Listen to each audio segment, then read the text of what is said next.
you mentioned Anne Frank. Is there anything that really stands out in your One mind? of the things that I really stands out for me was that we both yearn to wash ourselves in a worse way. And with this trickling water, it was very hard, and we had no soap. And one day, a gypsy woman came by the window, and she wanted to trade a piece of soap for we were just given our daily food ration of that soup for my food ration, and I was so happy. And we were dreaming about this cleansing of ourselves that we were going to do. So I had already, food was no longer important to me, you know.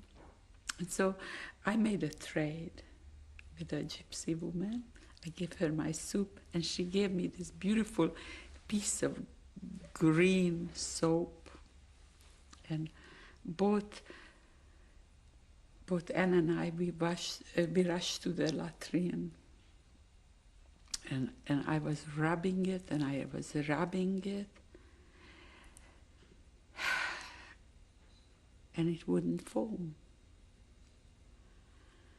And I gave it to Anne, and I says, you try it. I don't know why it won't come to a foam. Because we managed to hold it under the water and rub it in our hands. And it wouldn't foam for her either. And then we decided it was a piece of stone. Of what? It was a piece of stone, a very polished piece of green stone. This was a terrible shock to both of us. I guarded the soap on our way to the latrine, like it was the most precious thing that I possessed. And I was so afraid to lose it. And I think I just started to cry. And the people around me said, why are you so... They thought my sister had died, because it was in the same barrack that latrines were. And I said, she didn't die, but I says, one of our own people, the prisoners, betrayed us. And she says, they said, you must be very naive to think that there is soap in Bergen-Belsen. And I think that from that day on, that betrayal was almost like a final blow to both of us, because we both started to lose our health.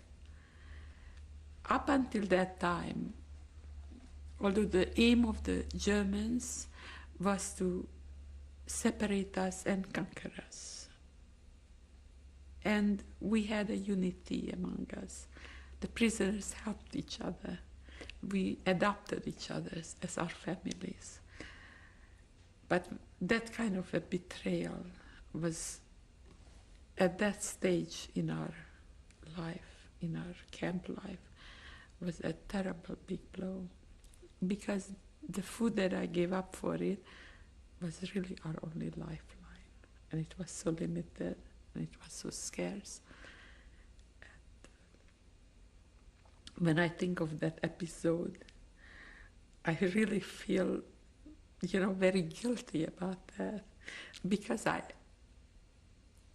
sort of gave us both hope, and I really felt that with that, I took away from Anne all the hope that was left in her. And so we just settled into this lethargic state inside the barrack. And soon we both, I think, became very ill. Certainly her sister Margot was very ill. And Anne tried to take care of her, and it was a very hard chore. She became very tired. Actually, what she did, I think before I became really feverish, where she decided to go to the Revier. The Revier was the camp hospital. It was called Revier. And usually people never came out alive from that. I once went to the Revere also, and one of the doctors was a Russian girl who was also a prisoner, and she says, "You think you have problems?" She showed me what kind of problems people had who were in the Revere. Evidently, I hadn't known that because I didn't experience it on my own body, but from malnutrition, those people who had been in the camp for a very long time, they developed large sores on their bodies that just would not heal. And she had no medicine to give them, and they were really just days from dying. But I tried to dissuade Anne to go to the Revere, but she could no longer cope with the responsibility of constantly cleansing her sister as best as she could because she had such diarrhea. And it was too much for her. She was up all day and all night doing that. And without really the proper facilities of medication.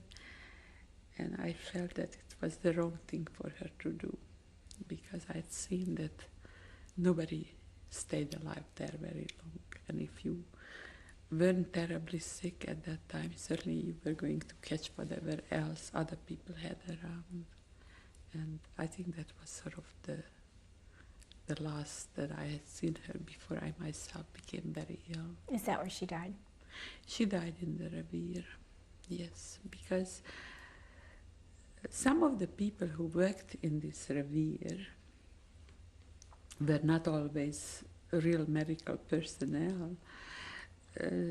Often they were selected because they had some training in first aid, and that was the only training they had. And I think there were two other girls from Holland who knew I think their name is Davidson sisters, who knew the Franks very well, the parents and the family, and they sort of tried to look after the girls when they went to the Revere. And later on, after our liberation, I met with them in the hospital, and they told me that I think they died one day apart. First, Margot died, and a day later Anne died because she had no reason to live anymore.